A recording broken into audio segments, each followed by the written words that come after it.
Nandito na ang Manalo K9, dito na nag-graduate yung mga client dogs natin. Ayan, nag-transfer of commands, nag-graduate na ang aso na ito. Ayun yung mga kliyente natin. Ito yung asong binili nila sa atin at pinatrain ng protection.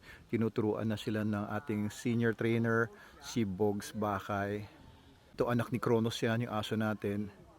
Ayan, 1-year-old Belgian Malinois na protection dog siya ngayon. Ayan, mga nakilala ko siya. Hi, sir!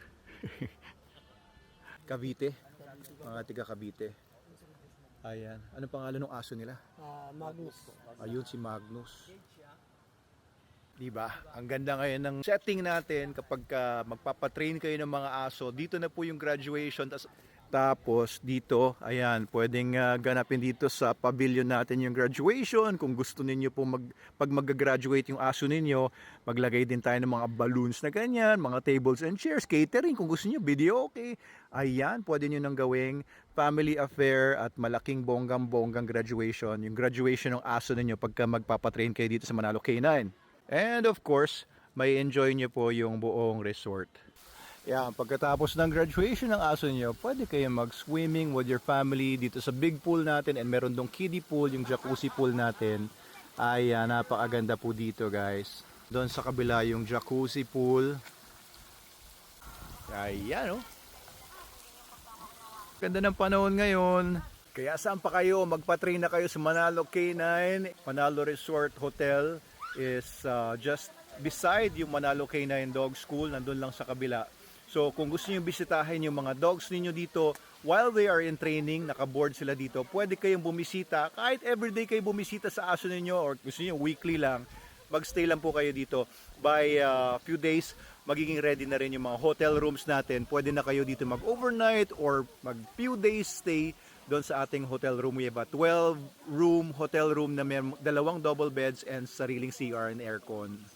So, yan si Bog. So, magaling magturo yan. Tinuturuan yung mga clients natin kung paano na ngayon ang gagawin nila. Once na na-train kasi ang aso, hindi automatic na susunod kagad sa owner. So, yung mga owners, kailangan nila ngayon i-train para alam din nila kung paano ibigay yung mga commands, paano mag-correct kapag hindi sumusunod. Ayan si Miss Maricel kasama ni Kuya Odeng. Miss Maricel is our customer care agent pagdating sa dog training. Ayan, Miss Maricel, paki-invite nga sila sa ating dog training. Yan, good afternoon po sa lahat. Ini-invite po namin lahat ng may mga dogs. Pa-train po kayo sa amin. Kung napanood nyo po yung video kanina, yun po yung kagandahan, kahalagahan na merong train yung mga dogs natin. Pwede silang protection, may obedience, then yung mga behavior issue nila, makokorek po natin yan dito. Ayan, so kung mag-i-inquire po kayo sa page natin, si Miss Maricel po ang mag-assist sa inyo kung dog training po yung kailangan ninyo. Ayun, so pinapakita na ni Bogs kung anong natutunan ng aso nila, si Magnus, habang nanonood yung mga kliyente. Ayun, oh. At binibideo ni Mr. Pacboy.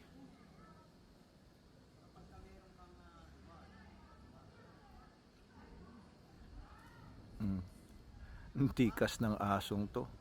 Belgian Malinois Magnus, super dog. Ayan, so pinapakita niya yung basic obedience. Ayan, basic obedience yan. Tikas, 1-year-old pa lang yan, kaya medyo, ano pa, very young adult pa. Ang aso kasi kagaya na in-explain ko kanina kila sir, ay nagmamature, and pagdating ng 2 years, tsaka pa lang talaga yung full maturity ng isang aso. Ayan, naka-long stay si Magnus. Hindi siya umaalis dyan hanggat sabihin sa kanya ng kanyang trainer. Pogi ng aso. Mukha ni Bukol ah. Ayan, long stay. Layo na ni Bogs. Pero yung fully trained na aso ay hindi bibitaw sa stay niya unless utusan na nung handler.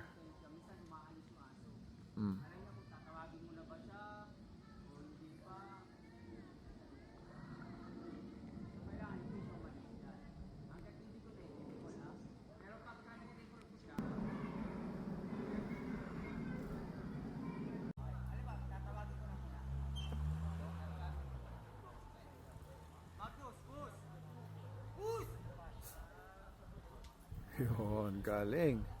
So, kontrolado yung aso sa protection.